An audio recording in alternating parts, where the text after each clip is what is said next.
Salam Pancasila, salam penegakan hukum. Sahabat Rumah Pancasila, ada teman kita dari followers Rumah Pancasila yang bertanya nih. Dia adalah seorang pekerja kontrak yang kemudian mengundurkan diri. Tetapi ketika mengundurkan diri justru ijazahnya tersebut ditahan oleh pihak perusahaan.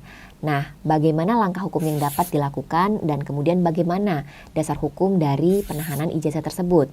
Nah, sahabat Rumah Pancasila, di dalam Undang-Undang Ketenagakerjaan tidak disebutkan secara eksplisit tentang larangan perusahaan untuk menahan ijazah atau menjadikan ijazah sebagai syarat dalam suatu pekerjaan. Tetapi banyak sekali terjadi kasus bahwa perusahaan-perusahaan melakukan penahanan ijazah bagi pegawai kontraknya untuk menjamin adanya pembayaran penalti dari pekerja apabila suatu saat nanti pekerja tersebut berhenti sebelum kontrak berakhir.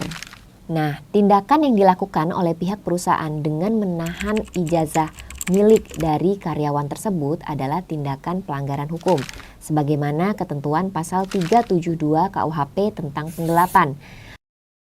Bila mana ternyata pekerja tersebut telah lalai atau wan prestasi dengan kontrak kerjanya, kita anggaplah contohnya dia di sini mengundurkan diri atau resign sebelum kontrak kerja berakhir, tentu di sini dia akan membayar penalti kepada perusahaan.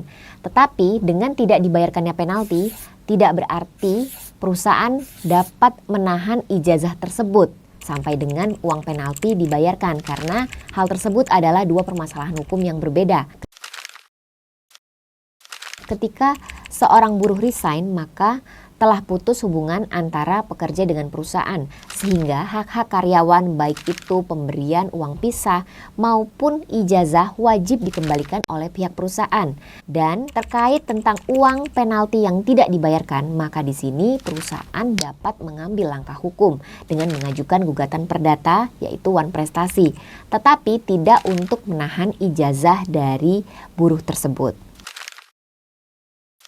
Selain itu, di beberapa daerah ada juga nih pemerintah daerah yang sudah menerapkan aturan tentang pelarangan penggunaan ijazah sebagai jaminan dalam suatu hubungan pekerjaan. Contohnya surat edaran yang dikeluarkan oleh Gubernur Jawa Tengah, yang mana di dalam surat edaran tersebut telah memberikan larangan kepada setiap perusahaan untuk menahan atau meminta ijazah dijadikan sebagai jaminan di dalam suatu hubungan pekerjaan. Surat edaran Gubernur Jawa Tengah nomor 560/009350 itu juga mengatur bahwa penahanan ijazah pekerja hanya dimungkinkan bagi pekerja yang mengikuti sekolah, diklat atau kursus.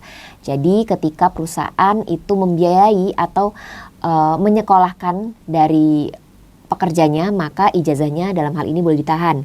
Kemudian yang kedua, disepakati oleh para pihak dan kesepakatan juga tidak menghilangkan hak karyawan untuk menggunakan ijazahnya untuk mengupgrade kesejahteraan dan juga taraf hidupnya.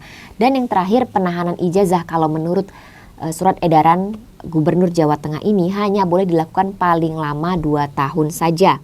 Dan perusahaan dalam hal ini juga harus menjaga keamanan dalam penjagaan ijazah tersebut selama berada dalam penguasaan si perusahaan.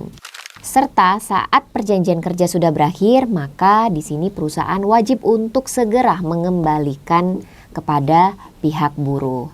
Nah, itu dia sahabat Rumah Pancasila, tanggapan hukum dari kami, semoga bermanfaat dan tetap selalu ikuti channel dari Rumah Pancasila dan Klinik Hukum.